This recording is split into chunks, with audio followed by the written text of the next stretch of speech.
In this segment, we'll be looking at pin tumbler locks. Now, pin tumbler locks are used in many different types of applications. They're used in household doorknob locks, padlocks like you see here. They're also used in automotive locks and a variety of other types of applications. Now, even though all these applications look quite different, the lock mechanism inside them is actually quite similar. To get a better idea of how a pin tumbler lock assembly works, let's take a closer look at this padlock. What we have here is a typical padlock.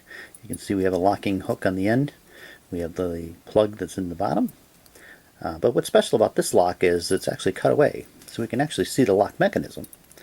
And what we have for the lock mechanism is we have the pin tumbler assembly over here, and then we have a lever that actuates our locking mechanism on the left side of the lock. So when you turn the key, you can see that that actually moves that locking mechanism and releases the lock.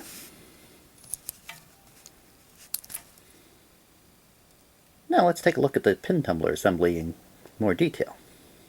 If we take a closer look at this lock, we can see the pin tumbler assembly is made up of several components.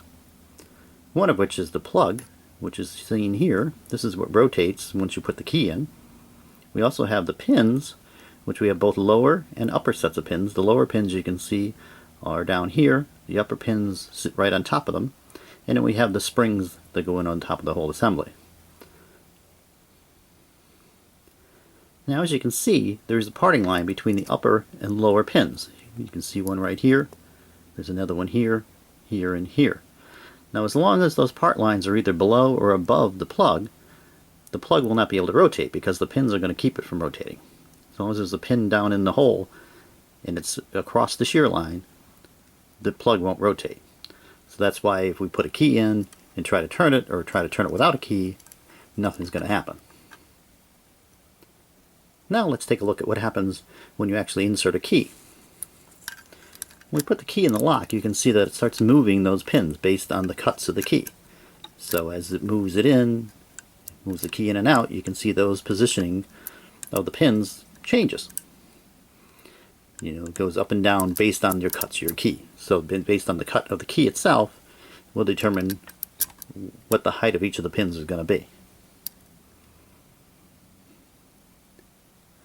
Now, if we put an incorrect key in, what happens is you have a situation where the pins have been moved, but they're still not in line with the shear line. So we still cannot turn the lock because we have the pins that are holding it in place.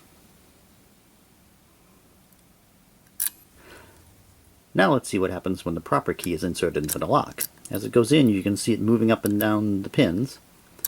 When we get it all the way in, you can see now that all the pin shear lines are lined up together, right here in the top of the plug. So they're all flush with the top of the plug, and all the pins are lined up. So once this is the case, then we can basically turn the key, and the lock releases.